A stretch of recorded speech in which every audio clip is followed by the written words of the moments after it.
কারণ কিয়ামতের ময়দানে রাসূল বলেন এমন দেখা যাবে এক আল্লাহর বান্দা দৌড় দিয়ে জান্নাতে চলে যাচ্ছে, আরেকজন পিছন থেকে এসে ধরবে, মিয়া কই যান?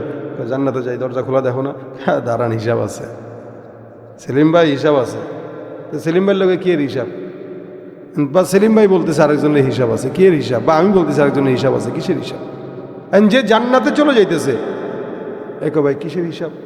এখন তো বলতেছে ভাই আপনি কই যান জান্নাতে? হ বেটা দেখোস না টিকিট একদম আল্লাহ মাফ করে দিছে, সফান সফা সব ক্লিয়ার। এখন সেলিম ভাই কইতেছে শুনেন, আপনি তো জান্নাতে যাইবেন, আমি তো আপনাকে ইমাম সাহেব বেতন তো 5 মাসের বাকি রাখছিলেন, দেন নাই। হইতে পারে না? আমাদের দেশে বেতন বাকি রাখে না?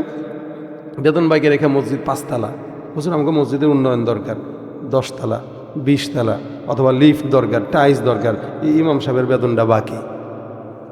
কিয়ামতের ময়দানে ইমাম সাহেবটা মসজিদের সভাপতির যায় ধরবে, কাকা দাঁড়ান। কাকাকে কি ইমাম সাহেব আপনি আমার দাঁড় করাইলেন কে? শুনেন না, কথা আছে, জান্নাতে যাবেন সেলসেলায় বেহেশতে, এত সহজ।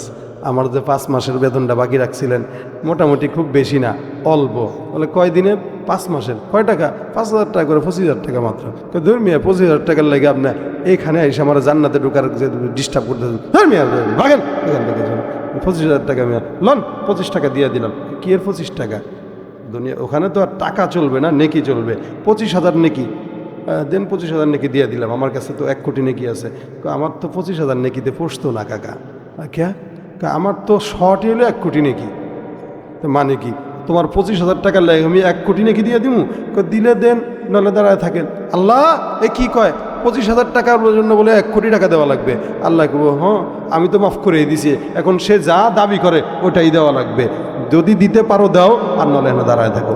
অবশেষে নির্দিষ্ট ব্যক্তি জান্নাতে ঢুকতে যাও তার নেকি দিয়া ওই ব্যক্তি যে নিশ্চিত জাহান্নামী ছিল তারে আল্লাহ জান্নাতে ঢুকায় দিবে, আর নিশ্চিত জান্নাতি ব্যক্তি শুধুমাত্র হক নষ্ট করার কারণে জাহান্নামে চলে যাবে।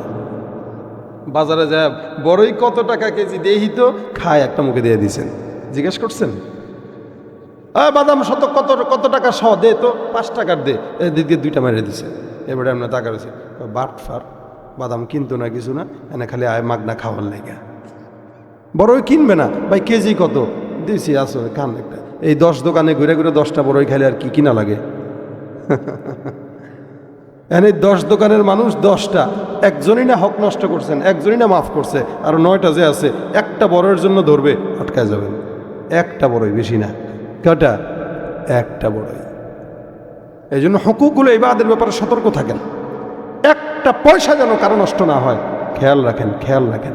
এটা ইমানদারের আলামত। এরপরে যদি আপনার কোনো অন্যায় অবিচার হয়ে থাকে, আল্লাহর কাছে প্রত্যেক দিন পড়বেন আস্তাগফিরুল্লাহ আস্তাগফিরুল্লাহ আস্তাগফিরুল্লাহ, বলেন আস্তাগফিরুল্লাহ। হযরত আবু হুরায়রা রাদিয়াল্লাহু তাআলা আনহু প্রত্যেক দিন 12,000 বার ইস্তেগফার করতেন। আপনার আমার কোটি কোটি গুনাহ হওয়ার পরেও আমরা দিনে 100 বারও পড়ি না।